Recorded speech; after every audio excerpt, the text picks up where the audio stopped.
Howdy, howdy, her, and welcome to Fantasy Fanfellas. I'm Hayden, producer of the Fantasy Fangirls podcast and lover of all things Sanderson. And I'm Steven, your bookish BFF and lover of all things fantasy. And the past 30 minutes of this call have been a disaster because we have tried so many times to get this thing started, and none of it has worked. My camera has been turning off. Steven's mic's not your mic situation, your mouse situation. Is all just whatever. But you know what? We are here today, people. And this is a day of celebration because when we're recording, today is the launch day of the Fantasy Fanfellas. So it is a great day still. And we are here today to dive so deep into chapters 16 through 19 of Brandon Sanderson's Mistborn. A quick reminder, I am serving as your professor of all things Sanderson to not only the audience, but also to Steven, because he has not read Mistborn yet. So, this podcast will only have spoilers for the chapters we read each episode, which means if you're starting Mistborn but haven't finished it yet, this is the podcast for you. One last thing before we get started, though. This is a new podcast, as you probably noticed. So if you want to help get the word out, please give us a follow on Instagram and TikTok at Fantasy Fanfellas. There's going to be a lot of content you're not going to want to miss. Okay, Steven, it's your time. Burn your medals and let us know from your perspective what happened in chapters 16 through 19 of Mistborn. Chapter 16. Vin Damsel wakes up after her tussle with the enemy and is startled by a spooky kid. Pun intended. And then later she goes back to renew her position as a fake niece. Pun intended. Again. Anyway, while she's there, Vin has a convo with our friend Pastor Sayzed. He's a keeper. And we learn that keepers use metals to store memories. So think of a steel pensive. And she asks him, how does that work? And he's like, I can't tell you. And I see now why you like him so much, Hayden. It's because he's vague, just like you are during this podcast when I ask you questions about the future. Anyway, then we also learn that he's a eunuch, which means it is possible for him to technically have a good time, but he can never truly have a ball. I'm sorry. Chapter 17. It's meeting time again. Yay. And this one is about how they're putting new covers on all the TPS reports or whatever, hashtag please get that movie reference. And then they talk about some random book that seems important. And then K-Cup has a conversation with Vin Damsel about how his wife seemingly betrayed him. She was probably working with the Lord Ruler. But it's all vague and Hayden-ish. Because of all this, Kelsier snapped in the pits, which doesn't mean that he went insane or performed the second half of the thirst trap from Legally Blonde. Snapped is an allomancy term for coming into your powers. And apparently, you don't come into your powers until you've seen death and rejected it. Similar to the way someone sees a thestral. Chapter 18. Vin goes to the ball and lusts after a pair of high heels. And Sayzed is like, don't get involved. They look way better than they feel. And all the women said amen. And then she sees my boy, Elend. Please don't be toxic and make me regret liking you at the beginning of this book. The two of them banter for a little bit, and it's fantastic because I like banter and sarcasm, if you can't tell. And then Vin dances with a flustered chap, and she turns on the boss queen Riz and learns a few things that I'm sure Hayden will vaguely tell me are important for later in the story. But this is the moment where we realize she is no longer just a young damsel in need of saving, but a stick of dynamite with explosive potential. So then Vin Dynamite goes back to chatting with Elend. She learns he has a fiancé. Maybe. And Vin later ends up chatting with said fiancé, who is, you guessed it, not a nice person. She's also a soother, which is ironic because her personality is not soothing at all. Then Vin and Pastor Sayzed are about to leave, but she witnesses a guard kill a boy. Well, that came out of nowhere like a foot cramp in the morning. Chapter 19. Kelsier chats with some guy who likes to pour the local tea. So Mr. T tells Kelsier that people are talking about the perceived relationship of Ellen and Vin. Then Kelsier decides to go cosplay as a Ska, and he ventures to a person with the same name and pretends to be Mr. T. Venture and he chat for a little bit about something that's hopefully important, and I'm sure Hayden will fill us all in about it later. Then Kelsier goes back to Mansion Renew and has a quick convo with Vin about how beards may be making a comeback. They don't need a comeback. They're always in style. Anyway, then they talk about what Ska Mr. T told Kelsier, and they talk about Vin and Ellen's couple-ish appearance at the ball. But Kelsier doesn't like Elend, so he tells Vin to stay away from Elend Degenerate, which means she will probably do the opposite, and I'm here for it because I need to know more about this freaking dude. Steven, my biggest takeaway from that is As soon as you said Pastor Sazed, I can now only imagine Sazed as a youth pastor. Because she's a child? Making an announcement about laser tag with the youth group on Friday night. Yep. Anyways, enough rambling. Now, it is time for my one big word for this stretch of chapters. My one big word for today is rebellion, in many senses of the word. We see in these chapters that not only are the noble houses starting to catch wind of the Ska rebellion, but we also see that rebellion can take shape in many forms, particularly in the books that Elend reads at the ball. In the center of the final empire deal-making and politics, Elend has the bravery to read dissenting literature right under everyone's noses. Rebellion can look different for everyone, but in a place as oppressive as the final empire, any act of autonomy or choice is its own little stand against the Lord Ruler. And with that, let's don our mist cloaks and dive so deep into chapters 16 through 19. Steven, please take it away and read the epigraph for chapter 16. It's because my voice is so soothing, right? I'm almost like a soother, I think. Is that what I am? Okay, let me ask you this. If you were a mistling, not a mistborn, what would you be? I'd be a soother, obviously. Did I put you too much on the spot? Well, I have a couple that I'm kind of in between. I would obviously you want to be a mistborn, but if you couldn't be, right, yeah. I would either be misting, a right? tin eye, so I could like sense different things, or I would be able to burn steel, so I could push on metal and fly around the city, basically. Okay, I like that. You couldn't pull though. No, you can only do one. Just basically bouncing through the sky. Oh, right. Okay. All right, chapter 16, epigraph. Here we go. Many think that my journey started in Kalinium, that great city of wonder. They forget that I was no king when my quest began. Far from it. I think it would do men well to remember that this task was not begun by emperors, priests, prophets, or generals. It didn't start in Kalinium or Cordell, nor did it come from the great nations to the east or the fiery empire to the west. It began in a small, unimportant town whose name would mean nothing to you. It began with a youth, the son of a blacksmith, who was unremarkable in every way except perhaps in his ability to get into trouble. It began with me.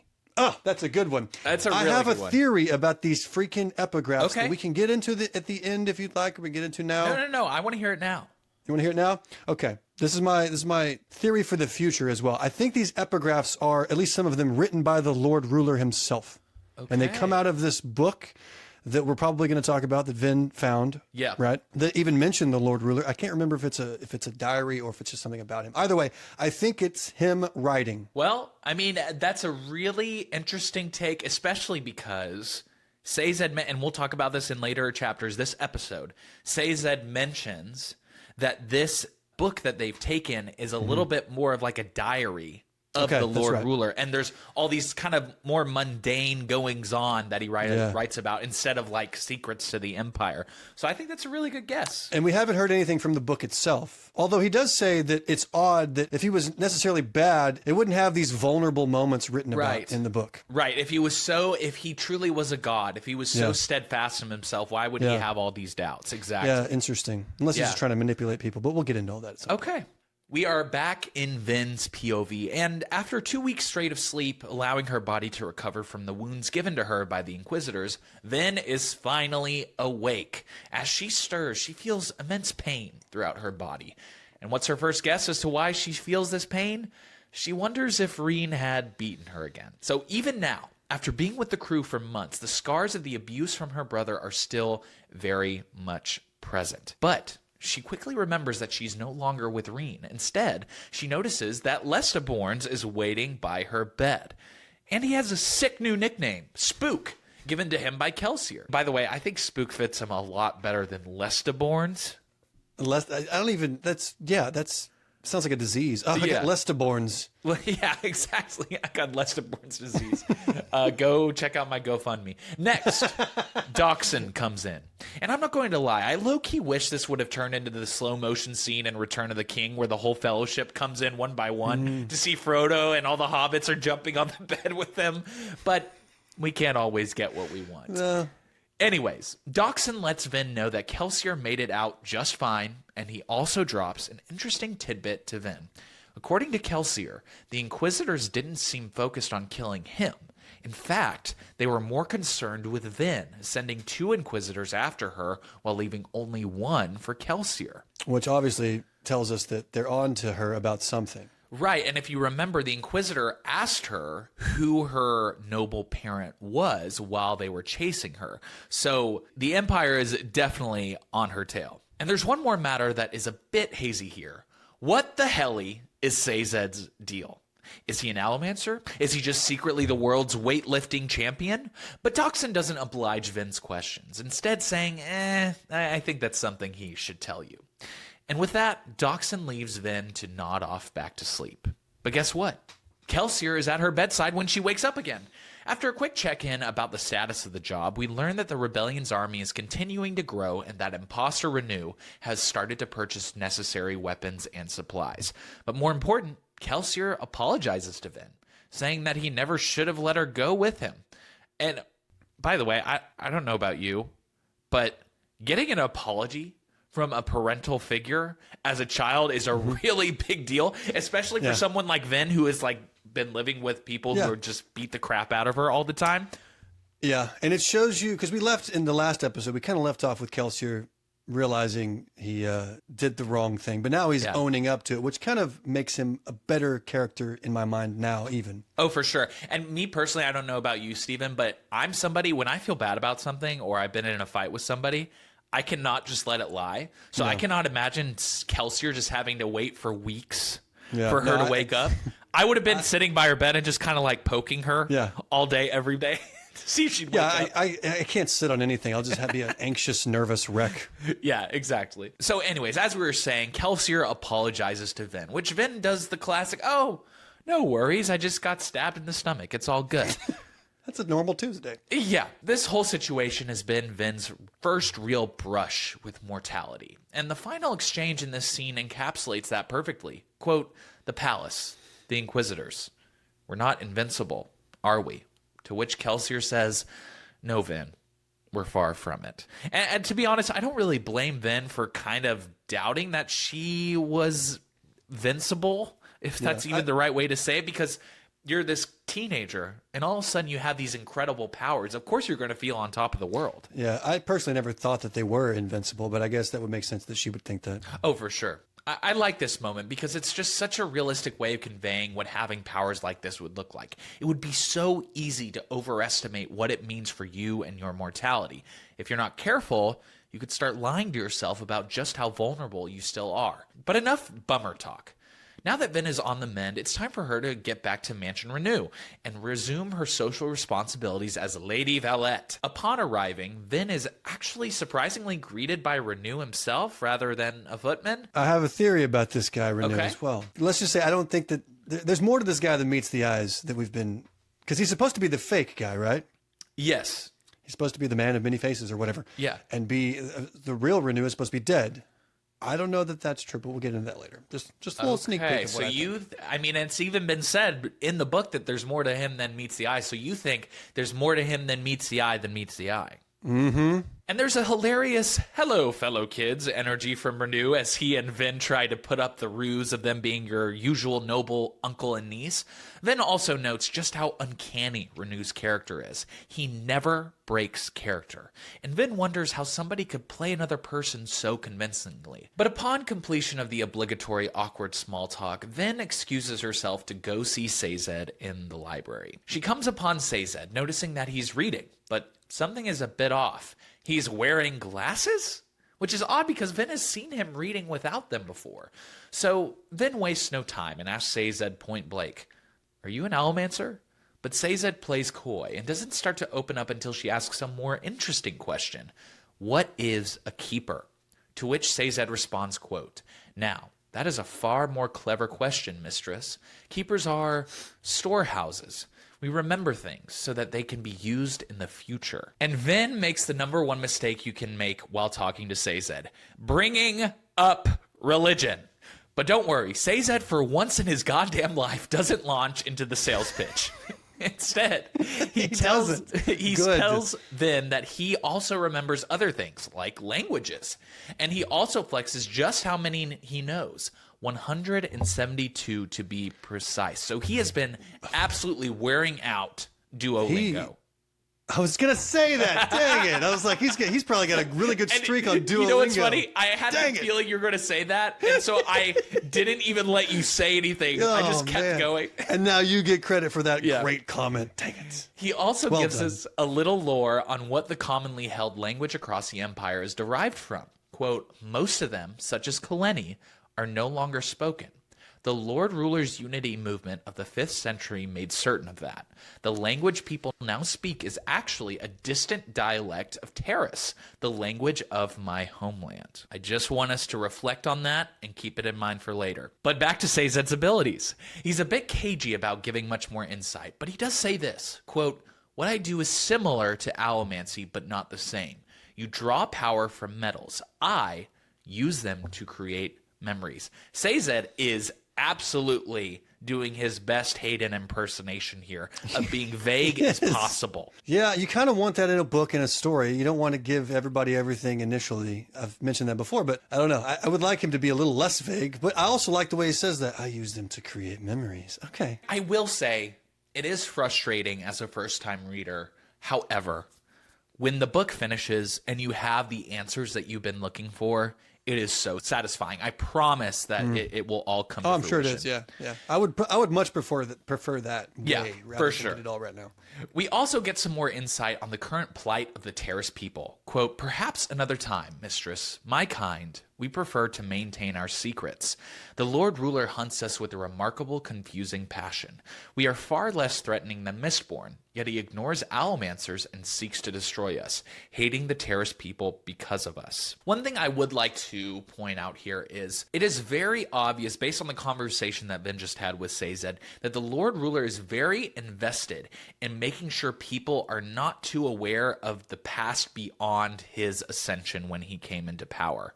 And so keepers who keep these memories, like Sazed, are a real threat to him. So despite Terrace men being treated better than the Ska, the Lord Ruler has cut out Terrace reproduction, forbidding the population from growing. And this is where we learn that Sazed himself was made a eunuch at birth. Ooh boy, we've taken in a lot in this exchange. But Sazed has one more bomb to drop on us.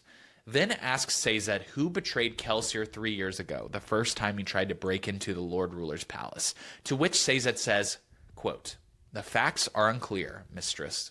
Most of the crew assumes it was Mare. Oh, shit. So everybody thinks that Kelsier's wife is the one that betrayed him and sent him to the pits of Hathsin. This is a huge revelation, and one that, I think, helps Vinda understand and relate to Kelsier a bit more deeply. She spent her whole life feeling betrayed by the one family member she has. And if this suspicion of Mare is true, then Kelsier will have gone through a similar betrayal. And with that, the chapter ends, and oh my lord, I think we need a breather after that info dump. Yeah, a lot of that came from the mouth of Pastor Sazed himself. Yes. The fact that he was a eunuch, I forget, did they mention specifically why the keepers, generally speaking, are made eunuchs? So kind of similar to what we were talking about with how they are a threat to the Lord Ruler with their memories and stuff. Right. He wants to control them in every aspect, and making these breeding programs is part of that. Okay, so he wants keepers, but he wants them to be his keepers. Yeah, exactly. So and then the fact that Kelsier's wife betrayed him, this is common knowledge, right? This is the common belief held amongst the team members of the crew. Initially, when I read that, I thought maybe he's saying that simply because that could be a way to gain the trust of Vin because she has trust issues with her brother, but maybe that's reading too much into it. From what I'm getting from this is that you have trust issues. No. I mean, of course, no. All right, Steven. Will you please read the epigraph for chapter 17? Sometimes I wonder what would have happened if I'd remained there in that lazy village of my birth. I'd have become a smith, like my father. Perhaps I'd have a family, sons of my own. Perhaps someone else would have come to carry this terrible burden. Someone who could bear it far better than I. Someone who deserved to be a hero. Again, these are obviously journal entries or diary entries, depending on whatever word you want to use there. But I'm kind of leaning toward the Lord Ruler. Yeah. Unless maybe they're different diaries. I don't know if they're all, I have to look back at all of them, but they all sound like they're written as, like you said in one episode, an Airbnb. Yeah. entry. Yes. We so loved being at this quaint cottage Quaint. in Millennium. The tourist people were so kind and generous to my husband and I. P.S. Sorry for breaking the plate on the mantle. We will be here again. Oh, gee. We're creating a lot of characters throughout the run of this show.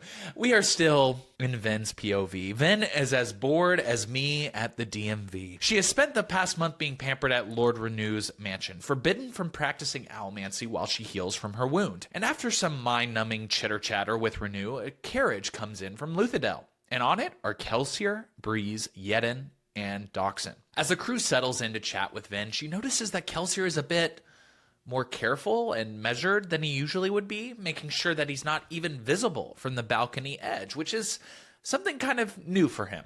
But anyway, it's time for an update on the job. Recruitment for the Rebellion's army is still running a bit slow, but improving.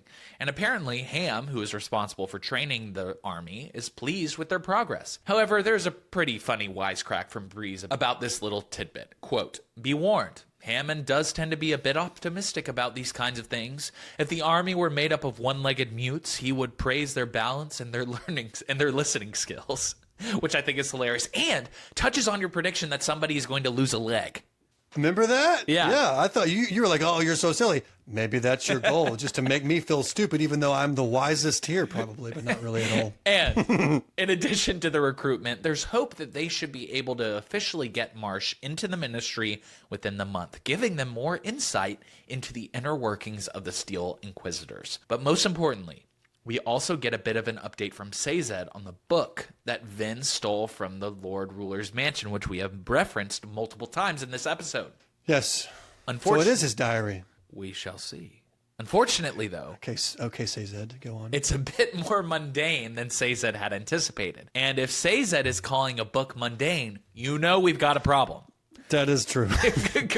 Quote, "It is a journal, Master Doxson," Sazed said. That is a weird string of words. Sazed said, "A record that appears to have been penned by the Lord Ruler, or rather, the man who became the Lord Ruler. Okay, Even so I'm right. ministry teachings agree that before the Ascension, he was a mortal man." I can't remember if this word was used in previous chapters, because I'm reading these like in real time. Yeah. But I was very drawn to it, at least in this particular chapter. Ascension. Have we heard that word prior to today or this moment? We have, and that is just kind of the word for when the Lord Ruler came into power, gained all of his magic abilities that have made him the most powerful allomancer in the world. This book tells of his life just prior to his final battle at the Well of Ascension 1,000 years ago.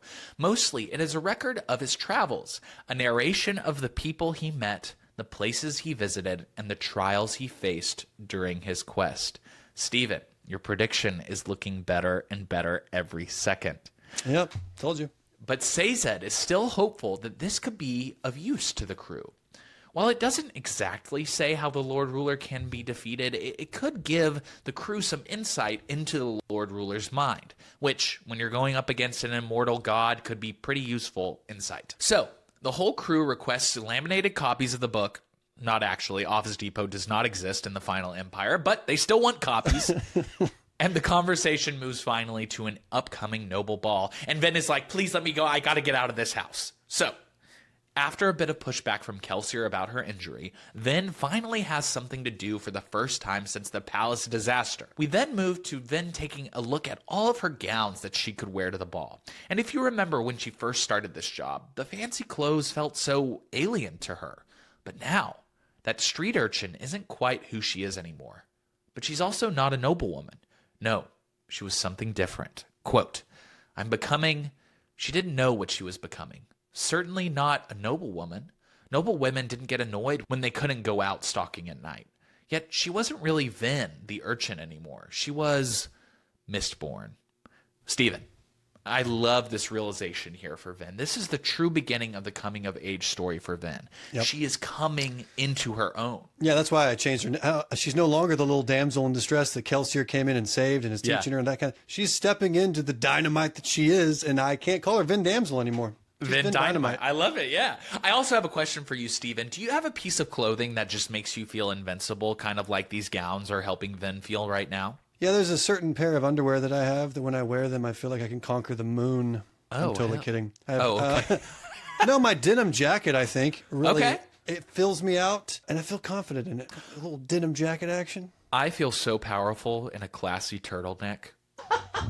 Why did I know you were going to say that? I'm just a turtleneck It's giving kind of guy. turtleneck energy.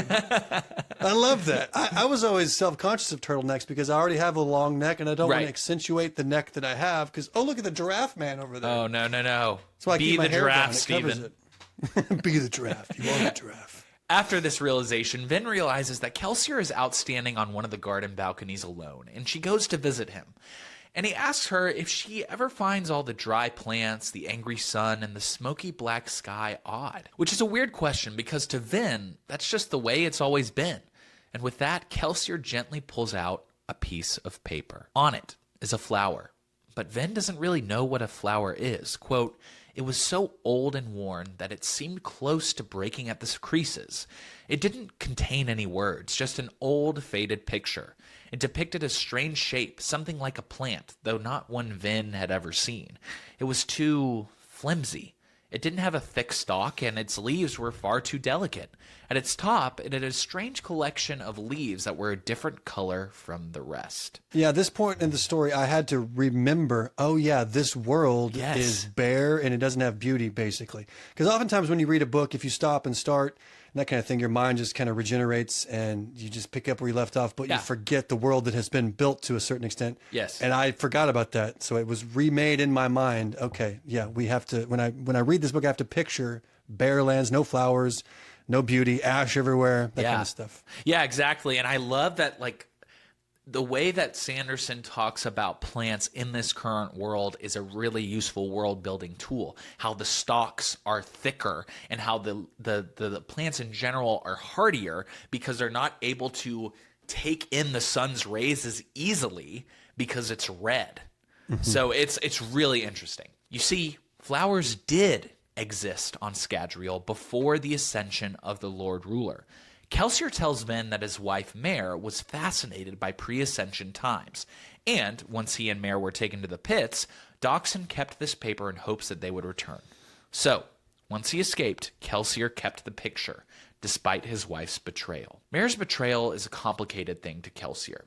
I absolutely love this exchange between Vin and Kel. It encapsulates just how complicated it can be to love someone. Quote, "Yes, I keep the flower," Kelsier said. "I'm not really sure why, but do you stop loving someone just because they betray you? I don't think so. That's what makes the betrayal hurt so much. Pain, frustration, anger. And I still loved her. I still do." "How?" Vin asked. "How can you? And how can you possibly trust people? Didn't you learn from what she did to you?" Kelsier shrugged. "I think given the choice between loving Mare, betrayal included, and never knowing her, I'd choose love. I risked and I lost. But the risk was still worth it. It's the same with my friends. Suspicion is healthy in our profession, but only to an extent. I'd rather trust my men than worry about what will happen if they turn on me." Yeah, that was a very beautiful moment. Beautiful conversation. Also shows you the maturity level of Kelsier deep down. Oh, and yeah. the love he had for his wife, seemingly. Absolutely. And I mean, think about it. At the end of the day, he's been at this, like, essentially slave prison camp for an extended period of time. So in a way, it makes sense why he doesn't really sweat the little things quite so much, because he's survived such terrible things. Yeah, there's a book called The Happiest Man on Earth. Yeah. And it's, I forget the author, but it's a guy who survived the Holocaust. Oh, and he yeah. writes this book talking about how he doesn't sweat the small stuff, basically. And he has this horrible past, but he's being able to find such beauty in the world because of the past and changing his mind. It's a great book. Yeah. Check it out. Yeah. We should put that in the show notes, actually.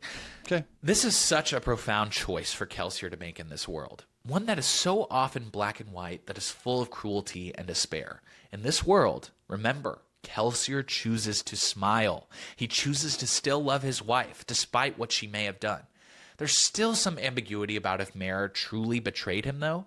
After all, she was sent to the pits shortly after Kel. So why would she be sent to the pits if she was working with the Lord Ruler? I was going to say, it could be that she didn't truly betray him, or the Lord Ruler got what he wanted, and now he needs to dispose of the person that got him there. Yeah. That's what dictators do. Well, and you can ask yourself a million different questions about why she ended up at the pits. And that's why there's still this ambiguity around whether she worked with it. And imagine how torturous that must be for Kelsier, you know? Right. But at the same time, he also says that the Lord Ruler thanked her when he caught Kelsier, which implicates her pretty bad. We also learn that Mare died about a year later, and that is when Kelsier snapped. Now, what is snapping exactly? Snapping happens when someone with latent allomantic abilities is put in real danger, usually beaten close to death. That trauma activates your allomantic powers, and then he escaped. Yes. So this is the only way to activate your powers, is to get the shit kicked out of you. That's basically the idea. That's horrible. Yeah, you have to get close to death, essentially. This is not really a spoiler, but it does come up later in the book. So you know how only noble people are supposed to be allomancers, right? Well, every noble child goes through a scheduled beating in their childhood to try to see if they have allomantic abilities. Whoa. And that is just a part of the culture. And then Kelsier escaped and resolved that he'd bring back a world where flowers returned.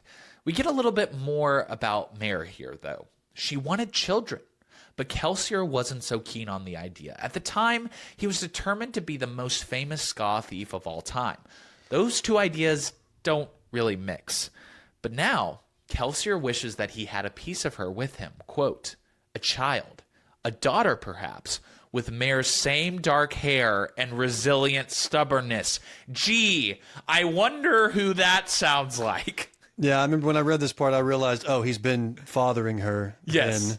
this entire time, which makes sense, the relationship he has with her and the protectiveness that he has for her and just all of the vibes that are going on. It makes complete sense now. Well, and if you think about it, Kelsier kind of adopted this father role without even really knowing anything about Vin. And that makes sense because he saw her and instantly thought of Mare. Yeah. And the chapter ends with a very sweet exchange between the two of them. Quote, they stood for a few more minutes, watching the mists gather. Finally, Kelsier stood up straight, stretching. Well, for what it's worth, I'm glad you decided to join us, Vin. Vin shrugged. To tell you the truth, I'd like to see one of those flowers for myself. Yeah, that's the last line of the chapter, right? Yep. Because every chapter, like I've mentioned before, just has a great last sentence that is a good closure for the chapter and a good setup for the next. Yeah, exactly. I don't know about you, Steven, but I feel like I say this every episode. This is where everything really starts to simmer in this book. The relationships, the actual plot, the world building. I really think it's starting to pick up. I mean, I don't think there's ever been a slow moment, but I get what you're you're saying. right. They had the whole palace thing. That was like, from a plot perspective, that's where it really picked up. But in terms of the characters, I think things are really starting to click here. Yeah, I think it's a well-written book in that it's not too quick, it's not too slow. It's just the right amount of uncovering as you go on, which leads you to say every episode, this is where it picks up. It's never been slow, buddy. We started at 60. All right, Steven, why don't you read the epigraph for chapter 18? You could say that circumstances forced me to leave my home behind. Certainly, if I had stayed, I would now be dead. During those days, running without knowing why, carrying a burden I didn't understand, I assumed that I would lose myself in Kalinium and seek a life of indistinction. I'm slowly coming to understand that anonymity, like so many other things, has already been lost to me forever. Hey, I bet the Lord Ruler said that, didn't he? Yeah, he did. I mean, Taylor Swift could say that as well. I mean, she doesn't have anonymity. No, I don't think she was alive wherever during this time. Well, you haven't read the whole book, Steven. Some people think that she's Fae and perhaps has been around for hundreds of years. So maybe she was in that time period too. I think you've been spending too much time on Reddit, my friend. Shh. Don't give away my secrets. All right, we are in the third chapter of this episode, and we are still in Vin's POV. This is the longest chapter I think we've had thus far. Yeah. I think you're right. I remember going through the outline, and I always kind of like look to see how many pages there are, and I was like, oh, Jesus, here we go. This is also one of my favorites for many reasons that I'm sure we'll talk about, but it's a really good chapter. Oh, yeah, it's great. Vin is now out on the town, and by on the town, I mean to the ball, in her sickening red dress. She is out here as if Mia Thermopolis was in her Reputation era. Now, what era are you in? I think this podcast is in its Life of a Showgirl era, personally, because we're just having fun. You know what I mean? Okay. All right. Well, okay. That would also imply that we have been doing this for like 20 years, but at the same time. Behind the scenes, you have, probably. That's true. It's all been leading to this. Yeah. Now, this ball is not at Keep Venture. It's at Keep Ilarial, another prominent house in Luthadel. But as she goes inside, her confidence is a bit shaken. Vin has been out of the game since her injury. And not only that, but all the ladies are wearing heels. And she's not even wearing kitten heels. She's wearing flats. What are kitten heels? Kitten heels are... Is that a real thing, or is that a Hayden word? No, it's a real thing. Oh. I watch too much RuPaul. It's like an itty-bitty heel where it's like not even an inch, basically. Oh, okay. This is so relatable, though. When you're in an uncomfortable situation like this, it is so easy to latch onto the most unimportant things, you know? But Vin has another thing on her mind, too.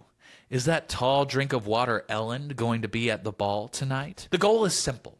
Get invited to dance by several young noblemen throughout the night, which will give her an in to socialize in their groups later on in the evening. That will let her eavesdrop on all the noble chitter-chatter. I tell you what, Vin, I feel for you because that tall drink of water has been on my mind, too. This is my favorite character. I want to know more about this guy. I need to know more. And this chapter kind of uncovers a little bit more, but not enough. And it's exciting. Sometimes. No, and, I remember as we were planning this podcast, I kept thinking to myself, we have a lot of overlap with the Fantasy Fangirls audience who loves romantasy. Mm-hmm. I'm like, there's not a ton of romance in this book, and Ellen is not your traditional MMC. But the more I read this, I think the romantasy girlies are going to love this. So, Vin takes a seat at her table, ready to hunker down. And all of a sudden, there's a big old thump on her table as a pile of books is dropped there. Our lil snack, Ellen, did come after all. Little snack. Is that his nickname now? That's got to be it. Because I was trying to figure out a nickname for Ellen. Yeah. Lil Snack is nice. Lil Snack. Yeah, I'm going to Lil Snack. Yeah, because he's not that your sounds traditional... Weird, though. He's 21, though. It's fine. Yeah, he's not your traditional love interest in that he's like all buff and stuff. He's like kind of lanky and bookish. Hey, he's like the Edward Cullen, the young... Even though he's not 1,000 years old, he's like the Edward Cullen look, right? Okay. And he carries books. What more do you want in a book, boyfriend? Sarcasm and books? Okay. Right. Anyways, apparently Lil Snack Ellen brought his own library with him. The two pick up their testy bickering just like last time. Steven, what kind of flirter are you? When you were a young warthog, what were your tactics for picking up the ladies? I didn't, buddy. I was not popular. I was terrible at it. I had no tactics. Here's my tactic. A woman, run. That was it. I had no game. I had no riz. I'm more charming now, but I'm off the market, so Gotcha. It doesn't matter anymore. I was too nice. I was the too nice guy. Yeah, I know what you feel with the too nice. I was told that many a time. Yeah. Which was odd. Like, what do you want me to do? Be rude for no reason?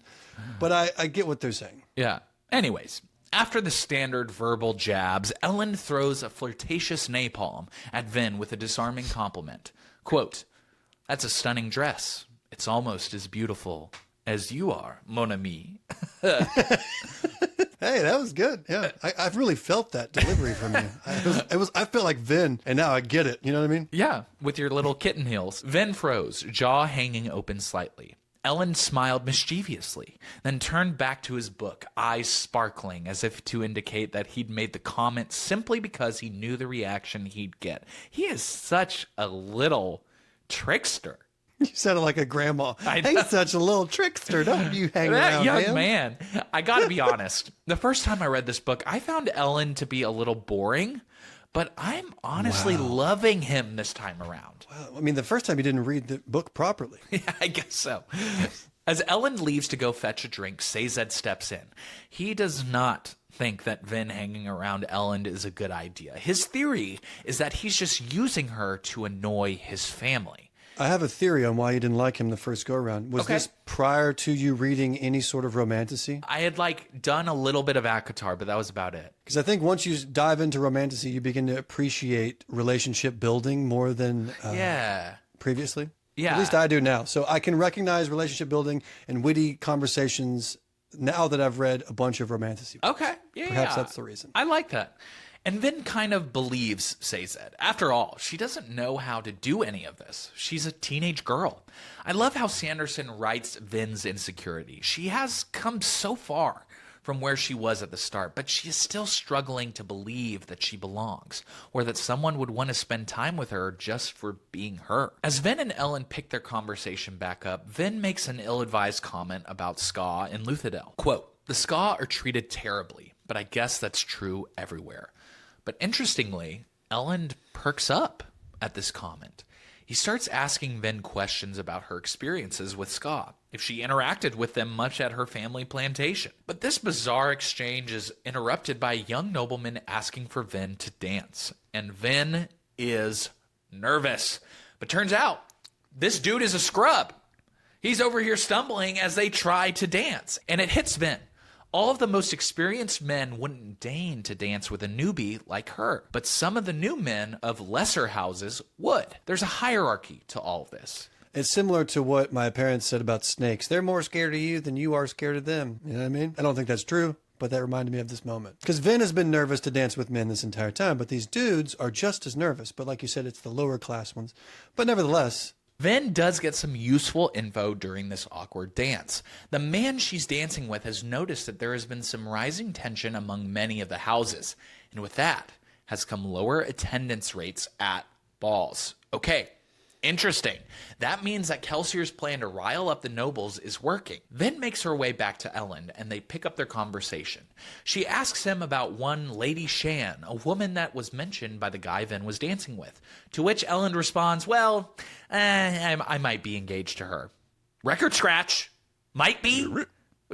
Well, turns out that there supposedly was some kind of engagement, but according to Ellen, quote, "We haven't really done anything about the situation for a year or so. Everyone's likely forgotten the matter by now." Okay, pause here because I am happily married, but unfortunately, I believe I might still be dating my 5th grade girlfriend.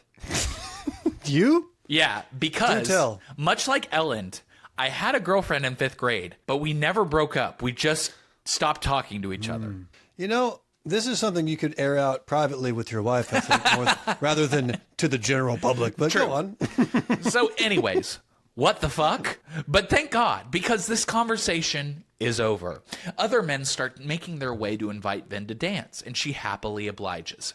After dancing the night away, dance the night away on the floor, Vin makes it back to her table, and Ellen is actually gone this time. However, he's left his books. So, Vin decides to snoop just a little. Go ahead. No, keep going. And he leaves a book out specifically. I think it's a strategic part on his end. Okay. I think he's manipulating because he's sarcastic and all this stuff. He's trying to get something out of this. Or maybe he's not. Okay. I don't know.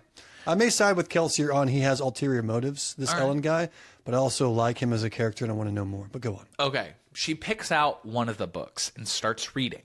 And interestingly enough, it's a book that discusses the Lord Ruler's political structure. But before she continues to read on, Vin is summoned by Lady Shan to her table. And Lady Shan is, to put it simply, the Regina George of Luthadel. First of all, she tells Vin to call her your ladyship. She sucks. But she wastes no time in putting Vin in her place, reminding her that Ellen is simply using Vin. However, she also says that perhaps she'd like to use her too. Vin could definitely glean some useful information from her. She is towards the top of the noble food chain, after all. But first, Shan wants Vin to recount her and Ellen's conversations from tonight. But Vin notices something. She's being soothed.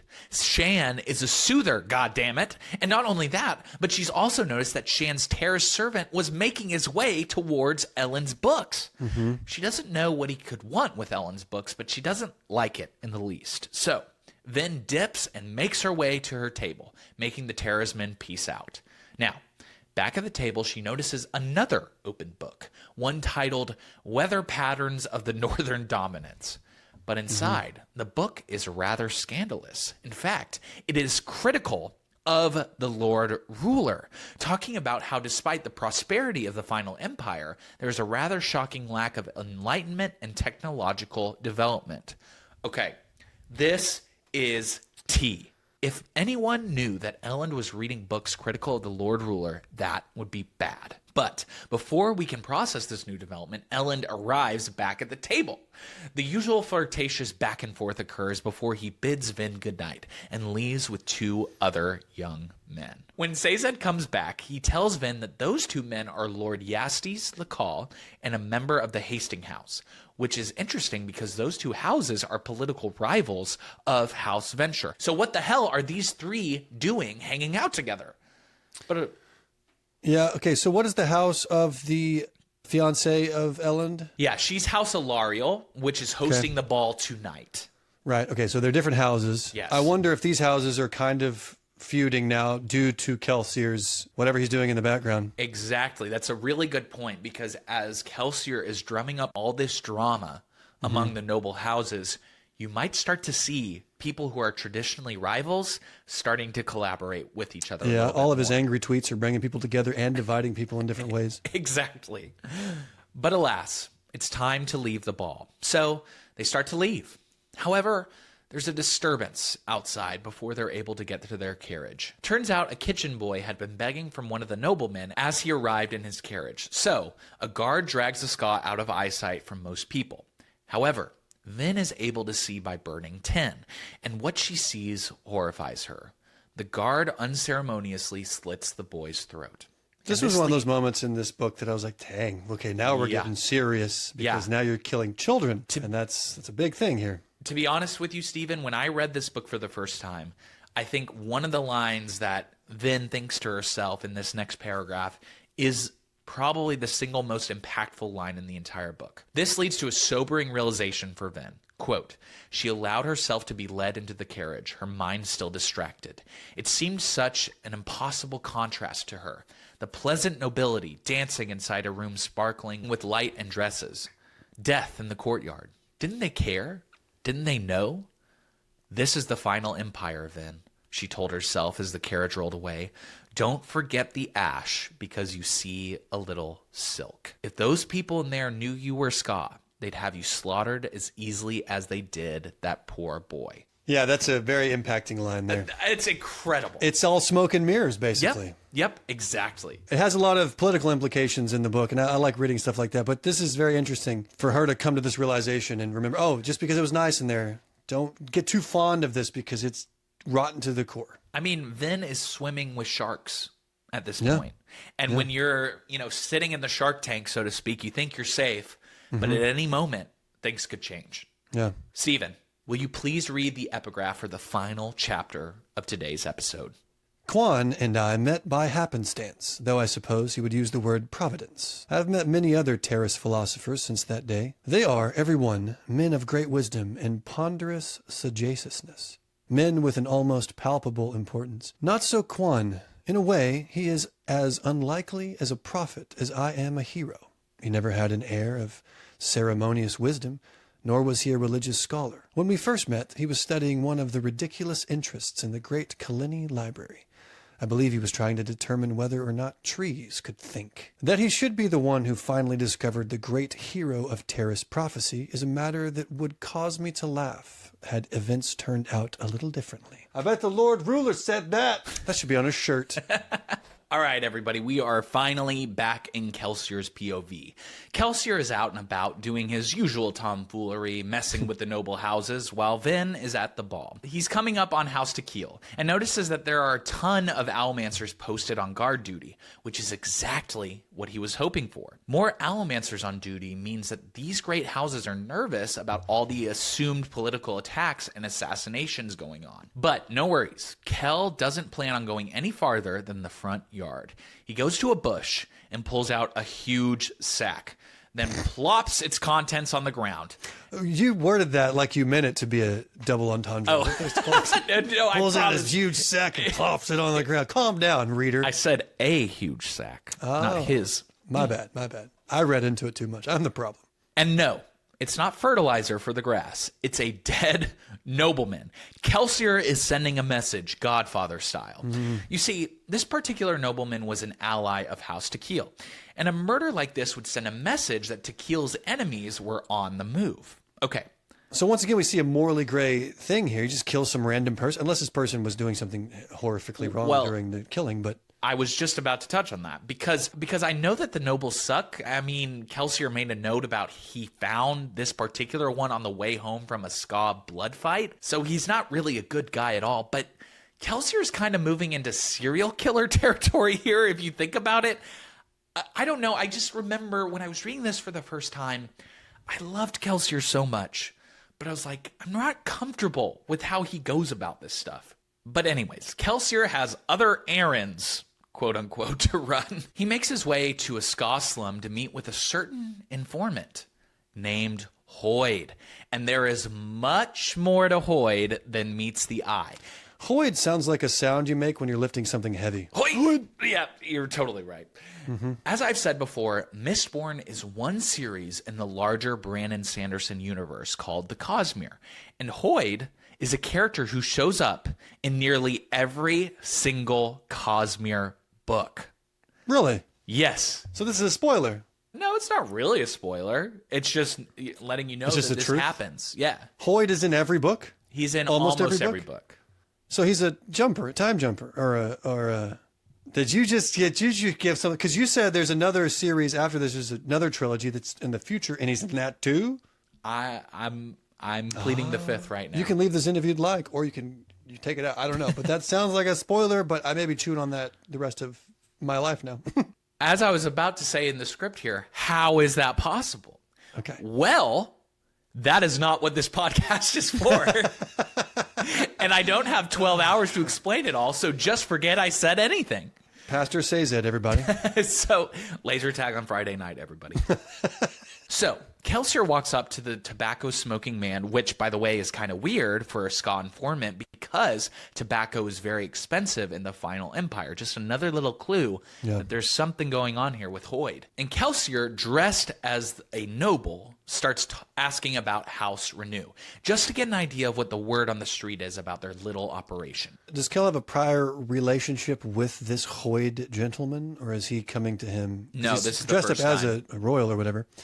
So he's cosplaying himself. Yeah, to no, trick this is guy his into first talking time. to him? Okay. Hoid knows of the weapons purchasing that's going on, and he also mentions how Vin and Ellen have been spending time together at balls. He also mentions that Renew and Venture are engaged in some kind of deal. Conversation then moves to House Ilarial, and how they're worried about a house war. So, they've secretly deployed Shan, the Soother, to try to work on gaining more allies at balls. Okay.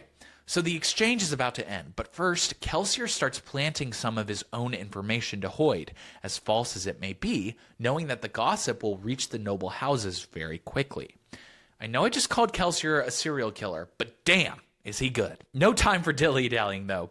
Kelsier has to go into the old Navy changing room, and by changing room, I mean random alleyway, to don a new disguise. This time as a ska beggar himself. He's the master of disguise. Yeah, remember that he's movie? Jim Carrey, yeah. No, Jim Carrey's not the master of disguise. Who is? I forget his name, but it's not Jim Carrey.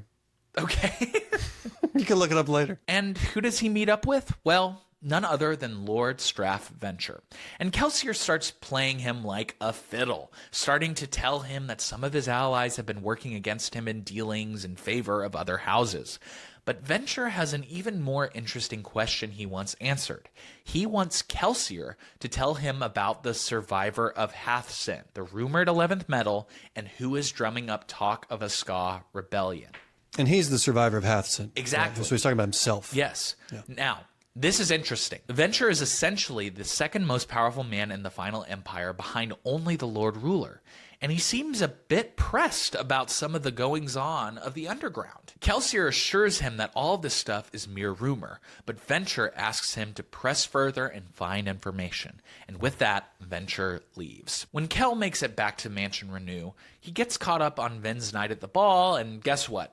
Elend dominates most of the conversation. Ven also asks Kelsier to come back to her room so she can share a little bit more info away from Sazed, who we all know is not a fan of Elend. Ven tells Kelsier about the secret book that Elend was reading, and Kelsier recognizes it instantly. Their chat turns towards whether literature like that is banned in the Final Empire, which leads to a very interesting and relevant quote from Kelsier. Quote, "Banning books is tricky business, Ven. The more stink the ministry makes about a text, the more attention it will draw, and the more people will be tempted to read it. False Dawn is a stuffy volume, and by not forbidding it, the ministry doomed it to obscurity." Yeah, so this has practical implications in real life, too, seemingly. Whenever you try to ban stuff, it just makes it more popular, doesn't it? I mean, think about whenever you go into a Barnes & Noble, there's always a banned books section. Yeah, and I'm drawn to that. Like, what did they ban today? Yeah, and then you're like, oh, they banned Jane Eyre? It's like, come on, man. I gotta buy it now. Maybe it's worth more. Yeah. But there are some books that are forbidden, and if Elend were caught with them, the Inquisitors could have him executed, which sounds like a wonderful idea to Kelsier. And this thought freaks Ven way the fuck out. Kelsier sees her pale at the idea and realizes that she's really falling for him. So Kelsier does what any father figure would do and tells her to stay away from Elend because it puts the whole job and crew in jeopardy. Wait, I just realized that this is very much a Rory and Jess situation from Gilmore Girls. Steven, have you watched Gilmore Girls? No. Okay, well, to the people who are listening who have, this is just like Rory and Jess. Everyone doesn't think she should be with him. He loves to read, and he doesn't get along with his family. Oh, so look at you tying everything together. Thank you for humoring me, Steven. All right, Steven, that is it. It is now time for our winner and loser of the week. Would you like to go first? Sure. Let's start with the loser. It's totally Sazed. Just kidding. I just needed to say that so you could real quickly sweat inside your body. I would say the loser is Kelsier's wife, at least for now. Yeah. Yeah, because we learned that maybe she betrayed him, obviously, but we don't know for sure. Everybody else is not really a new problem. That is a new thing from this particular set of chapters that I think is the loser. So we'll see. I mean, based on the information we have right now, I think that's a fair loser for sure. Yeah. And I would say the winner is Ven, because like I said, she is realizing that she has power. She has that moment when she's dancing with a kid. And I really feel like this is a pivotal moment for her because she realizes that she's not the lowest person on the hierarchy or whatever, because this person is just as scared, and it gives her some confidence. And I feel like this is another turning point for her as a character, and we're seeing more of that uncover for her. I say she's the winner, and I'll give a close second to Elend just because I'm invested in his character, and him reading a book about Ska and being so interested in them is out of character seemingly for somebody who is not a good guy. Yeah, he might be different. Yeah. He may be but Daddy, he's different. He's not like other men. Okay. I am going to go. My loser this week is my baby boy, Sazed. Oh, wow. I was kidding. And you actually mean it. Listen, I hate to say it, but he is being a major party pooper when it comes to Ven and Ellen. So much so that Ven felt like she couldn't even talk about him in front of Sazed. That's a good point. If you lose trust that way, that's not good for the relationship. Yeah, absolutely. So I'm sure he will be back in the winner's column next week. But for now, Sazed. You know, I'm going to move the winner of these chapters to you, Hayden, because this is a very vulnerable moment for you, sacrificing your boy You're right. at the pursuit of truth. You know Thank you. My winner this week is Hoid. Hoid does not do much in this book, but God, seeing him here just reminds me of all the cool appearances throughout the Cosmere. Oh, so you're foreshadowing Hoid. That's right. Him the winner. Okay. You're drawing from the future. He's not the winner of this. He's the winner of the future. Okay, Steven. Now is my favorite part of the episode where you predict what happens next. But we're also going to do a quick halfway point check-in on your previous predictions and seeing if any of them have come to fruition. So first, Steven, please look into your foggy crystal ball and let us know what you think is going to happen next. So my first prediction is Lord Renew is the real Lord Renew. They think it's the fake guy playing the real guy, but I think it's the real guy playing the fake guy playing the real guy. Does that make sense? Renewception. Renewception. So earlier in the book, you find out that apparently this guy killed Lord Renew and took over his appearance. Yeah. But what if that didn't necessarily happen?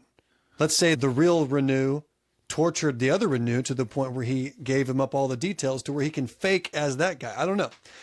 If it's not that, it's something else. Okay. This goes back to the trust issue, I think. Okay. I'm going to tell you right now, it is something else. Okay. Okay. Are you saying that like it's blatantly obvious to this point? It's not blatantly obvious to this point, but oh my God, that would be crazy. You said it's crazy. I'm just trying to think outside the bun. I'm trying to Taco Bell this moment right now. Okay. Okay, so next is, I think, obviously this is going to happen. Ellen is going to dance with Vin, and they're going to share this moment. It may be a secret, or actually, here's what it is. Ellen's going to dance with Vin, which is going to propel them going to sneak away to have a conversation. I don't think anything else is going to happen. I think it's simply a conversation because she wants to know more. And I think they're going to have their magic carpet ride moment, like in, what is that movie called? Aladdin, where they're, flying above this. It's not really a magic carpet, but they're going to have their happy moment. They could be steel pushing. They could be. Oh my gosh. Magic That's metal what's going to ride. happen. She's going to spill the beans on something a little too quickly to this dude, Ellen, and he will either prove to me that he's a good guy or prove to me that he's a bad guy. Okay. We'll see. So I'll add that too. He's going to spill the beans, or she's going to spill the beans a little bit too early on some powers that she has and some info that she has that she shouldn't be telling him. And then also, I said this earlier, but the epigraphs are entries from the Lord Ruler, and I think it's a part of the book that Vin found. Okay. Because all of this is tying together now. As we went through this again, if she found the book in his office, it's seemingly a journal. It just sounds about right. Yeah.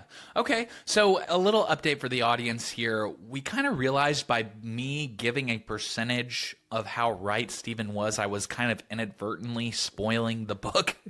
So I'm no longer going to give any percentages, but I love your predictions this week, Steven. And let's take a look back at all the predictions you've made thus far. All right, let's see. I will take us through here. Number 1, the Smiling Ska was Kelsier. Apparently that was blatantly obvious in the first episode. 100% right, Steven. So you're 1 for 1 here. I'm 1 for 1. Dachshund dies, quote, at some point. We wouldn't know yet. So Yeah, has not happened, but that's okay. You're not out of it. Vin flies for the first time. She's scared at first, but then has a hairy on the back of a hippogriff moment. Absolutely happened. Yeah, I got that one. Number 4, some dude is going to try to hit on Vin, and Kelsier is going to go father mode and kill him. Okay, it didn't happen. But Kelsier wants to kill Elend. Okay, yeah, it didn't happen, but yeah, that kind of fits. Okay, I'll give you half a point on that one. Okay. Kelsier's 11th medal is fake. Hasn't Wouldn't know been that. proven true to this point. Ham is bad, or at least does something bad. I've moved away from that because I think that was just me. I just didn't like his name, or maybe, I don't know. I'm not worried about that anymore, so I'll take a loss on that one. All right. Kelsier visits the Lord Ruler and tries to bargain. I feel like he has a better relationship than he is presenting. Okay, I want to give you a quarter point here because they did go to his palace. They didn't talk to him, though. No, that's why it's a quarter point. Now you're just being generous. I also don't think that's going to happen anymore as we get further. I feel like Yeah. he hates the Lord Ruler, and they don't have a good relationship. Right. They go to find the 11th medal, but it's missing because it was never there. Haven't seen anything like that yet. Number 9, book boyfriend, a.k.a. Little Snack Elend, will play a key role. Then we'll see him without Kelsier knowing. Yeah. And I said that, I reiterated that earlier, I guess. in Okay. today's predictions. Kelsier, They'll dance for the first time. this is a good one. Kelsier is the Lord Ruler's son, That could be one of those plot twists. but not Unlikely, proven to this but not- point. Not proven to this point, yeah. Vin will have a lifelong side effect from the stab. Oh, we Frodo haven't- style is what you were Frodo kind of style, thinking. yeah. That's obviously not happening because we haven't read anything Yeah. previously, right? Yeah. And she's already been stabbed, and I don't see any long-lasting effects thus far. Right. Now, my personal favorite is someone is going to lose a leg.